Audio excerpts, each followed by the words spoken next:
tunaangazia vigezo vya kuchagua taaluma, lakini kwanza kabisa tupate vidokezo.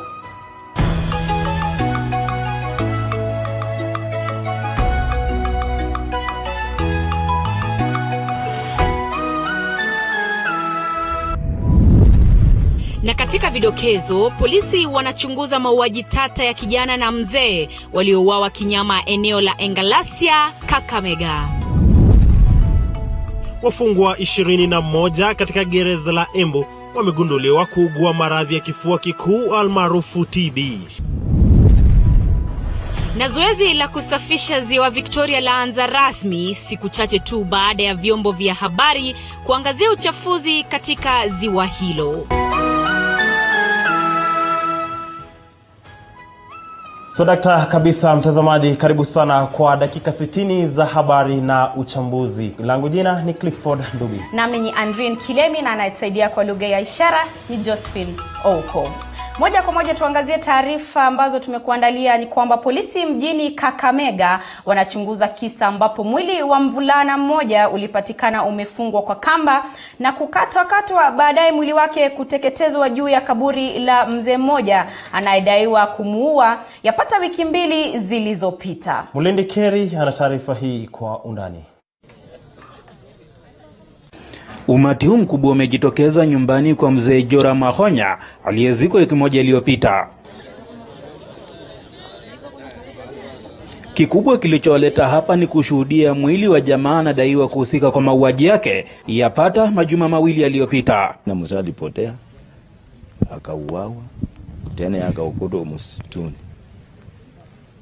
Inadaiwa mshukiwa ambaye ametambuliwa kuwa Shem Mukunga amekuwa na hulka ya kuhatarisha maisha ya wenyeji eneo hili na kwamba ndiye mshukiwa mkuu katika mauaji ya mzee Joram. Hivyo wenyeji wenye ghadhabu waliamua kujichukulia sheria mikononi pao na kumuua. Mwenye anaitwa Shem ameshikwa na raia wenye wamekuwa na ghadhabu kwa tuhuma kwamba walishiriki kumpoteza mzee mmoja na kumuua na kumchoma. Sasa mob justice ndio imeshika huyo, wameua, wakafunga kwa kamba, wakakatakata na wakachoma, na hiyo yote wamekuwa ikifanyia kwa kaburi ya mzee ambaye alipotea na akapatikana. Shem kifo yake ni suspect kwamba alikuwa kwa wale ambao waliua mzee Joram, walipoteza mzee Joram wakamchoma wakamuua. So ameuawa na mob justice. Hata tumeshangaa sana kuona kitu kama hii kwa hii area Indangalasia. Imewachukua maafisa wa polisi zaidi ya saa 4 kuondoa mwili wa mwenda zake katika eneo hilo, huku baadhi ya wenyeji wakieleza kustaajabishwa na kisa hiki. Hata analala wapi, aishi wapi? Sasa ndio tumempata tu kama amekufa. Sasa sisi hata tumeshangaa, tujaiona kitendo kama hii tangu tusaliwe. Yale imefanyika, tumepata kama huyo kijana amekufa na amelala pale, amefungwa na makamba na amewekelewa tu kaburi ya mwenzake yule mwenye alikuwa amelala. Nikiripotia runinga ya TV47 kutoka eneo la Indangalasia kwenye kaunti ya Kakamega, jina langu ni Mulindi Keri.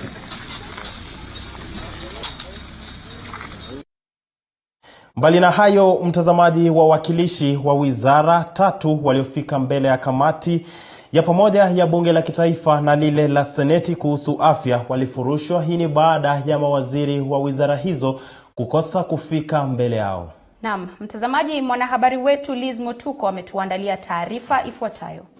Wabunge wanachama wa kamati hiyo walishangani kwa nini mawaziri Mutahi Kagwe wa afya, James Macharia wa uchukuzi na Fred Matiang'i wa usalama wa ndani walifeli kufika mbele ya kamati hiyo licha ya hatari inayotokana na ugonjwa wa corona. I think we invited the CS for health and we now have a substantive CS on Mutahi Kagwe. Why is it that this meeting, we want to proceed with the meeting without the CS? I remember a while back the speaker made a ruling that the CAS should not come to answer such important questions. There are 3 people are involved. The leaders, that is political, that is legislative, executive and technical. We don't want people here to answer questions and but we want also the people who can decision making then and there. Wabunge hao walikataa taarifa iliyotolewa na afisa mkuu msimamizi katika wizara hiyo ya afya Rashid Aman na kikosi chake kuwa mawaziri hao walikuwa katika mikutano ya mawaziri. I can't answer. I don't know where my PS is, whether she's in the office or attending another meeting. I don't have that information. We should agree that those Chinese nationals should be moved with urgency to an ideal place of isolation so that we protect the life of Kenyans. Having said that, as I support the adjournment of this meeting, as my colleagues have said, we cannot adjourn without rescheduling right here, because this is an issue of grave concerns to Kenyans. Have not informed the government of the seriousness of this matter. The Spanish flu of 1918 killed nearly 100 million people, 1/3 of the world population at the time. Killed more people than the First World War. Schools had to be closed. Bodies were being collected from homes. That is the threat we are facing. Wanachama wa kamati hiyo Sabina Chege wa bunge la kitaifa na Michael Mbito wa lile la Senate waliamuru mawaziri hao kufika mbele ya kamati hiyo kesho saa 9 ili kujieleza kuhusiana na swala hilo. We are here to help Kenyans. Like for example, if we are to challenge the DG immigration, were you the one who stamped and issued visas for those 239 passengers? Were you the ones personally responsible for their entry to this country?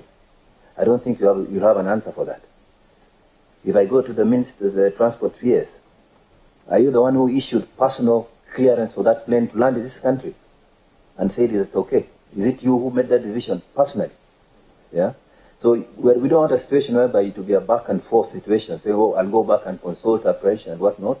We want to find out from the CAS and the acting DG, you know, this issue of self-quarantine. The 239 people, you sent them out to self-quarantine. Are you satisfied that there's something called self-quarantine? Wawili hao wanasema kuwa swala hilo ni muhimu na kuwa serikali inafaa kuhakikishia Wakenya usalama wao na kuweka mipango madhubuti kukabiliana na ugonjwa huo. We are going to adjourn until tomorrow because this is an urgent matter. We will communicate the same to our speakers and the clerk of the National Assembly so that they can be able to be communicated to today, and we expect then tomorrow at 3 p.m. that we'll meet in the same venue with the same joint committee so that then we can be able to deliberate. And we're expecting, unless it is an emergency, that we have the people responsible, who are the cabinet secretaries, to come and respond to the matters. Huku Wakenya wakiendelea kuishi kwa hofu ya virusi hatari vya corona, ni bayana kuwa waziri wa usalama wa ndani Dr. Fred Matiang'i na waziri wa afya Mutahi Kagwe ndo wanaweza kuhakikisha Wakenya usalama wao. Elizabeth Mutuku, TV47, majengo ya bunge, Nairobi. Na asante sana Elizabeth Mutuku. Mtazamaji, tukiachana na hayo ni kwamba wafungwa 20 kutoka kaunti ya Embu wanashukiwa kuugua kifua kikuu, na haya ni kwa mujibu wa afisa mkuu Henry Rotich akisema kuwa mfungwa mmoja ametengwa katika hospitali ya rufaa ya Embu. Henry ameongeza kuwa wanaoshukiwa kuwa na ugonjwa huo wanashughulikiwa kwenye jela.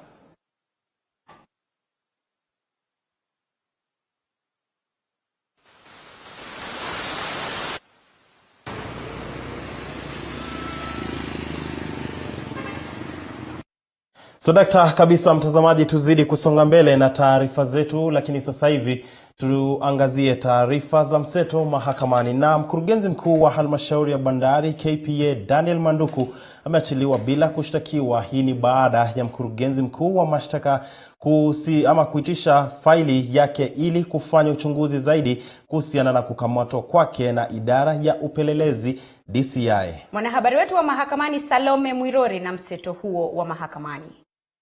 Alifika mahakamani mapema na nia ya kujua mashtaka ambayo kiongozi wa mashtaka angeliwakilisha mbele ya hakimu mkuu Kennedy Cheriot. Kulingana na Cheriot, mahakama haikuwa katika biashara ya kufanya maamuzi katika kesi ambazo hazina stakabadhi ya mashtaka, huku wakili wake Daniel Manduku wakihimiza mahakama kumwachilia mshtakiwa. huku akisema kuwa wakati wa kuhusishwa katika michezo ya paka na panya kati ya idara ya upelelezi DCI na upande wa kiongozi wa mashtaka umekwisha. A criminal case that clearly the DPP is not ready to admit, or perhaps even thinks should not be admitted before this court. We have seen the charges. That chicken can't fly.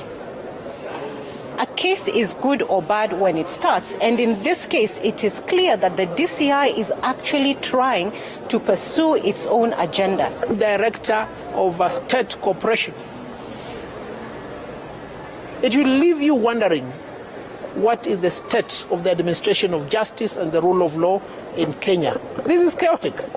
It is chaotic.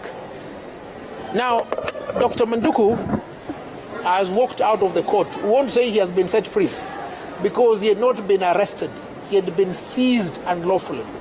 An arrest can only have the sanction of the law if it is permissible by the law. But if it's undertaken otherwise, it's a seizure. So Dr. Manduku has walked free out of this court because there was no lawful arrest.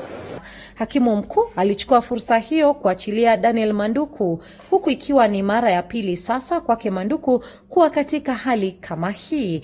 Idara ya upelelezi DCI ilikuwa imedokeza kuwa Manduku na wengine wafanyiwe uchunguzi kuhusiana na zabuni za halmashauri ya bandari ya Rashid.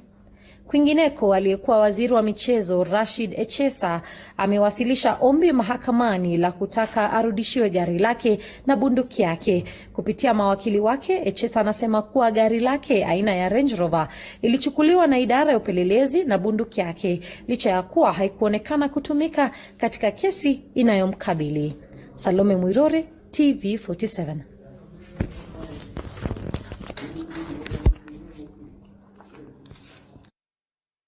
Naam, shukrani sana Salome Mwirori. Mtazamaji, kwingineko, waendeshaji bodaboda katika eneo la Barnabas waliweza kufanya mkutano wakilalamikia vitendo vya uhalifu katika eneo hilo ambapo wanabodaboda wamekuwa wakiuawa kiholela. Mwanahabari wetu kutoka kaunti ya Nakuru, Chichi Josephine, anatuarifu zaidi kuhusiana na hali ya usalama katika eneo hilo la Barnabas.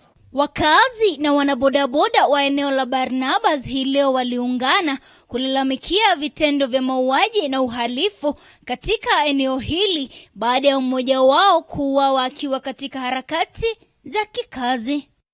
Nimezunishwa na kitendo ambacho kimetendeka, ambacho kuna kijana mmoja ambaye ni mhudumu wa bodaboda katika sehemu hii, ya kwamba kuna kijana ambaye huyo ambao nimesema ameuawa, ambao alikuwa amebeba tu customer na ni msichana, alikuwa amebeba msichana, lakini wakati alifika pale huyo msichana alikuwa one of wale ambao walimwattack. Eneo la Barnabas likiwa ni miongoni mwa maeneo ambayo yanainuka kibiashara, ombi la wengi ni kuwezekwa kwa taa za mitaani na hali kadhalika kushirikiana kwa polisi na wenyeji kuona hali ya usalama ni shwari.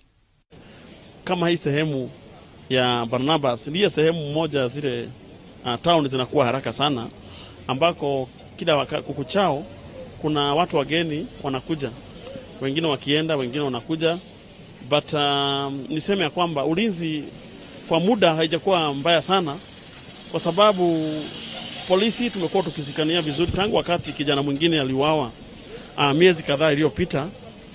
Tuliweza kukaa chini kikao na polisi na idara ya ulinzi, na tukajaribu kuona vile ambao tunaweza shirikiana sisi wazee wa nyumba 10, watu wa bodaboda na polisi, na hilo kitu ambayo imekuwa ikifanyika patrol kila wakati kuhakikisha kwamba tunaweka ulinzi na kila mmoja ndiye security huyo mwingine. Na pia ningelipenda tu kuuliza county government ikatuongezee mataa ya street lights, ili kwa ajili eneo hili ni 24 hours. It is 24 hours business. Kwa sasa wenyeji wanaitaka serikali ya kaunti ya Nakuru pamoja na idara za usalama kuhakikisha hali ya usalama ni shwari na visa vya uhalifu vimepungua.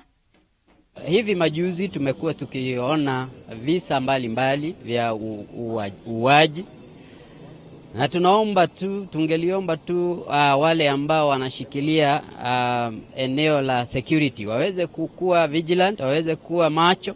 Pia ushirikiano wa wananchi na polisi, na tuone kama vitu tunaweza kupigana hii shida, sababu kijana mdogo ambaye kama huyo anajitafutia ni huzuni sana kuona kwamba anavamiwa na yule ambaye amemvamia still hajapatikana. Hali ya usalama ikiwa imezorota katika eneo hili la Barnabas, na basi wenyeji hapa wamelalamikia serikali ya kaunti na kusema kwamba hawajachukulia jambo hili kwa maanani, na hivyo wanaitaka kuhakikisha usalama umeimarishwa. Nikiripotia runinga TV47 kutoka Barnabas, kaunti ya Nakuru, jina langu ni Chichi Josephine.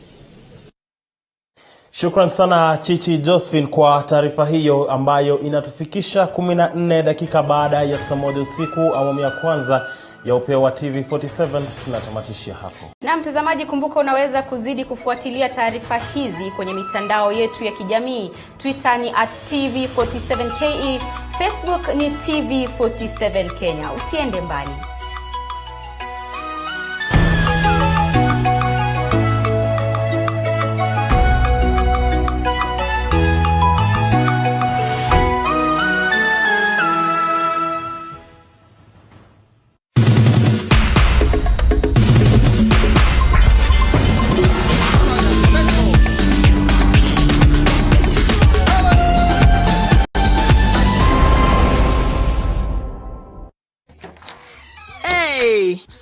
Peterson, tumefutwa wote. Yawa, pia wewe? Tumeachiliwa. Si pia wewe unaweza anzisha biashara yako? Na hii economy venye iko tough sana. But not too tough for Mwananchi Credit. Tutafanya aje? Si niko na 5 good cars. We can get a quick logbook loan approved within 6 hours. Nataka kuanzisha salon na spa. Hii haitatosa. Si tuko na title deeds pia. We can still get more money using them. Get a quick approval within 6 hours using your logbook or title deed. Do not get stuck. Call Mwananchi Credit today. Si nilikwambia. You are a big smart joke. Mwananchi Credit. Investor in people. Welcome to Woodland Resort, carefully positioned in a tranquil environment to give guests an almost private stay with the advantage of being in a serene and spoiled surroundings. We have a tailored, bespoke and transparent travel itinerary that are personalized with individual guest preference. Our well-trained, warm and friendly service personnel attend to guests, offering them fresh traditional meals sourced locally and matched with our chef's culinary skills to ensure consistent and luscious feedback from our clients. Woodland Resort, for comfort and elegance. Located in the outskirts of Kitale town, Kitale Webuye Road, opposite St. Joseph's Boys Kitale.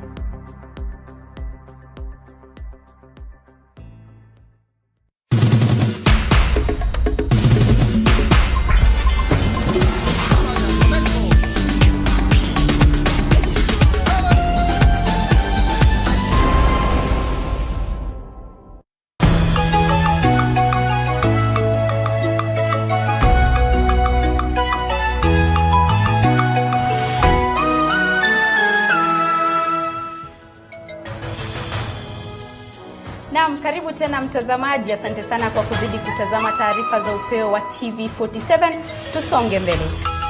Naam, mtazamaji, baadhi ya wawakilishi wadi katika kaunti ya Bungoma wamesusia kikao cha mwaka cha gavana wa kaunti hiyo Wycliffe Wangamati katika bunge la kaunti ya Bungoma. Wabunge hao wanataja kwamba wametekeleza hilo kwa msingi wa ahadi za uongozi kutoka kwa gavana Wangamati. Wanji Sustin anatuarifu zaidi. Mwakilishi wadi wa Kalaba Majimbo Okuma anasema kwamba hakukuwepo na haja ya kuhudhuria kikao kile ikiwa kwamba ni ahadi za kurudiliwa na hazina ukweli. Hotuba yake ya mwaka uliopita na hii kuna tofauti kidogo sana. Na watu wetu wanaendelea kutumia. Mara nyingi akija hapa anataka kuwadaa waheshimiwa, kuwadaa wananchi kwamba hiki anaenda kufanya, hiki anaenda kufanya. Haswa miradi ya ward. Amesisitiza kwa upande mwingine ya kwamba miradi ya wodi inaenda kutekelezwa. Lakini tumebaki na miezi miwili mwaka wa serikali ya Kenya. Hii miradi itatekelezwa wakati gani? Na sisi tulipeana pesa Juni mwaka uliopita. Kwa upande wake mwakilishi wadi wa Mbakalo wa Bethwel Mwambo anataja kwamba gavana Wangamati amekuwa akitekeleza baadhi ya majukumu kinyume na sheria na kutupilia mbali hotuba yake. Kile kitu ambacho kinatendeka na gavana wetu ni gavana mwema sana wa ahadi zilizotendeka na vile vile mtu ambaye hataki kufuata sheria. Kwa hilo mimi nimesema kwamba sitajumuika naye siku ya leo Vile vile mnajua kwamba sisi tumeweka hela katika bajeti. Alituomba tupitishe bajeti, tukapitisha kwa haraka sana. Na tukasema kwamba miradi ya wodi ikafanyika. Miradi ya mwaka wa 2019 na 20 ambayo tayari tunaelekea ukingoni. Imesalia miezi miwili tu. Wala ambao wanakimbia wangekuwa wanasema kwamba wako home stretch. Nina hakika niwaambia kwamba hakuna project yoyote ambayo imekuwa implemented. Mwakilishi wadi wa Mitua Saisam Stephen Wafula anaamini kwamba mabadiliko ya sekta ya zabuni katika serikali ya kaunti ya Bungoma italeta mabadiliko. Kwa serikali kuchukua hatua hiyo kuhakikisha kwamba hamna mambo ya kuweka vizingiti vingi kwa mambo ya procurement, kuweka progress nyingi na watu wetu wapate kufanywa kazi. Ni kauli iliyokinzana na Bethuel Mwamba akisema kwamba uteuzi huu umetekelezwa kinyume na sheria. Yule mwingine ambaye ameletwa kusimamia procurement, wengine wapo lakini amewaambia wasimame kando. Amesema kwamba wao wamekuwa ni vizingiti. Na kushangaza ya kwamba hata yule ambaye anamwajiri lazima atafuata mfumo wa sheria. Kwa hivyo nashangaa kama atakuja kumwambia kwamba leta huyu, leta hiki, fanya hiki bila kufuata sheria. Nina hakika kwamba atakuja kuwa adui baada ya kipindi cha mwezi mmoja. Achini Pepela, mwakilishi wadi wa Ndevisi, ameomba uhakikisho kutoka kwa gavana kutimiza ahadi ambazo ameahidi mbele ya wanasheria hao. Wanje Sostin, TV47, Bungoma. Naam, hatimaye baada ya taarifa za uchafuzi wa Ziwa Victoria kuangaziwa na runinga hii ya TV47, viongozi wa ukanda wa Nyanza wamezindua rasmi zoezi la kusafisha Ziwa Victoria. Mwenzangu Daniel Dembede kutoka kaunti ya Kisumu anatuarifu zaidi. Zoezi la kusafisha Ziwa Victoria limezinduliwa rasmi hii leo mjini Kisumu. Akiongoza uzinduzi huo, kamishna mkuu ukanda wa Nyanza James Kianda amesema zoezi hilo litachukua siku 10, huku akiongezea kuwa litafanyika kwenye kaunti zote zinazopakana na Ziwa Victoria. Tuliweza kupata hali ambayo uchafuzi wa mazingira uliongezeka kwa sababu ya zile nyanda za juu ambazo zinapakana na mji wetu wa Kisumu. Kwa hivyo tukasema tutafanya kitu inaitwa RRI, ukakamavu wa kuhakikisha tunafanya kazi kwa haraka ndio tuweze kuhakikisha kwamba ile hali ambayo tumejipata ya uchafuzi wa mazingira baada ya hiyo mvua ambayo ilikuwa nzito imefanyika. Tuanzishe hiyo shughuli ambayo ikianza leo tutafanya kazi kwa siku 10. Tukitoka hapa tunaenda Siaya, tutashirikiana pia na gavana wa huko na serikali yetu kuu iliyoko kule. Tutoke hapo twende Homa Bay, kutoka hapo twende Migori. Kwa upande wake, gavana wa kaunti ya Kisumu Peter Anyang' Nyong'o ameshabikia hatua hiyo na kusema kuwa itasaidia pakubwa kutunza Ziwa Victoria sambamba na mazingira kwa ujumla. Sisi kama binadamu hatuwezi kukaa katika jiji la Kisumu na Kisumu County kama wanyama katika porini. Kwa hivyo sisi kama binadamu tukae katika mazingira sawa, tusafishe mazingira, kwa sababu kuona hapa port ya Kisumu, Mheshimiwa Bwana President na Prime Minister Raila Amolo Odinga walikuja hapa mwaka iliyopita kuanzisha kazi ya kusafisha port. Na leo unaweza kuangalia port yetu ni safi, meli inakuja hapa na tutaendelea na maritime transport na maritime business katika ziwa la Victoria. Zoezi hili linajiri baada ya taarifa za kuchafulia kwa Ziwa Victoria zikiibua hisia mseto miongoni mwa Wakenya. Daniel Dembede, TV47, kaunti ya Kisumu. Mbali na hayo, mtazamaji, mimba za mapema na za kina mama wajawazito kutotilia maanani maagizo ya madaktari zimesemekana kuchangia pakubwa matatizo ya watoto wanaozaliwa kupooza. Kina mama wanaopata ujauzito wametakiwa kuwa waangalifu na kutilia maanani maagizo ya madaktari mapema iwezekanavyo ili kuzuia matatizo ya kupooza. Calvin Chitwa anatuarifu zaidi. Madaktari wanasema watoto wengi wameathirika kutokana na matatizo hayo, hali ambayo imepelekea wengi kukosa haki zao kama vile elimu. Who can walk with these procedures and there are different there are certain implants which can be put in the body which makes them walk better. If not, if they are very tight and they grow beyond a certain size, then parents can't even lift them, and they are so tight they can't even be made to sit in a chair. So if we reduce those kind of tightness then they are more able to be managed. They can sit on the chair. Sometimes they have good intelligence, but they are very tight. Visa vingi vinavyoripotiwa vinasemekana kutokana na mimba za mapema ambazo zimeongezeka nchini. Walizungumza mjini Eldoret wakati wa matibabu ya bila malipo yaliyoandaliwa na mwakilishi wa wanawake kaunti ya Uasin Gishu Gladys Boss. Cerebral palsy, children with epilepsy, children with autism, there's a lot of stigma surrounding that. And sometimes the parents, most parents I talk to say that they've given up. They don't think that children can ever have a possible comfortable life.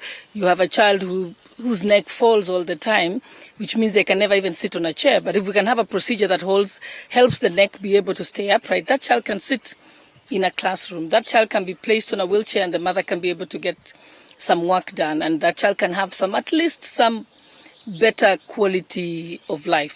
Hata hivyo, wameitaka serikali kuongeza vituo spesheli vya kuhudumia watoto hao kwa gharama nafuu. There are children who can have 15 epileptic fits in a day. That child won't be able to go to school. But if we are able to reduce the fits, it means that child can go to school and have a better quality of life.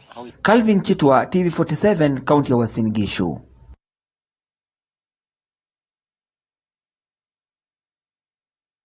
Ya Uasin Gishu ndiyo inatufikisha dakika 25 baada ya saa 1 usiku. Na mtazamaji, tunakwenda kwenye mapumziko mafupi, lakini kumbuka kama kawaida siku ya Jumanne basi tunaangazia swala zima la masuala ya elimu na walimu kwenye sehemu yetu ya elimu na walimu, ambapo hii leo tutakuwa tunaangazia swala zima la vigezo vya kuchagua taaluma. Studioni tutakuwa na wageni ambao wataweza kutusaidia kuelewa na vile vile kuchanganua na kudadavua masuala mazima. Usiende mbali, tunarejea baada ya muda usiokuwa mrefu.